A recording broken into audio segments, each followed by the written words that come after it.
The 13th principle we want to share with you, follow the 24-hour rule. Follow the 24-hour rule in all of your personal and business relationships. This is a rule Carolyn and I made up shortly after we were married to facilitate communication. It addresses the idea that little problems snowball into gigantic spats if you sweep them under the rug. That is, if you avoid discussing negative situations, you're going to pay a price sooner or later. Now, this rule came into being maybe the first 6 months we were married. Poor Carolyn was married to a mathematician.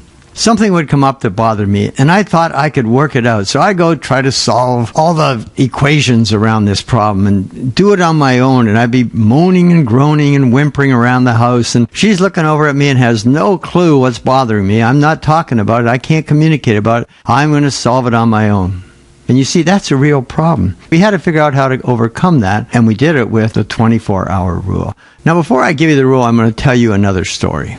This goes back when we were at Stanford and Carolyn was working for Hewlett-Packard Company. And at that time, she'd travel all over the world. And it seemed to me like she was always traveling with at least 6 really good-looking, handsome, tall, smart guys that were young. Now, I'm short, bald, and skinny, so this could have been a problem. Well, it was a problem, actually.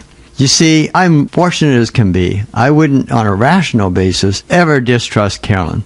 But what happened is emotion took over, and I started getting jealous. To say you're jealous is rather embarrassing, but truth is I was. She's a good-looking young lady, and here she is running all over Europe with 6 phenomenal guys. And I would go, you know how it works. I'd say, well, there's no way she'd do anything. And then it would get a little later in the evening, and I knew they were out having a great time. I said, well, she's not going to do anything wrong. And that's the rational part of me, of course. And the emotional part is saying, yeah, but they're good looking, you know, they're awful handsome, and they're smart, and they make a lot more money than you do. And I just get tied up in a knot. And so when she came back, I said, you know that rule we have? That 24-hour rule? That rule that says it doesn't matter whether you're right or wrong, you got to talk about things. Well, I'm dead wrong here. I'm wrong. I trust you tremendously. But you know what? When you were away, I was jealous. I was really, really jealous. And because I was jealous, I was hurt. And she looked over at me and she said, Pete, those guys aren't that handsome and they're not that tall. They were standing on boxes when they took that picture that we sent back to you.